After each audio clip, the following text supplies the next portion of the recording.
To set video output, type in double-in 7012 head unit, open settings. Tap settings menu.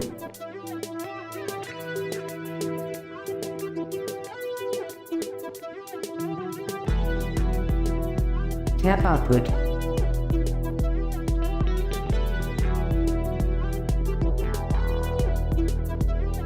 Tap the right or left arrow to select output. PAL or NTSC.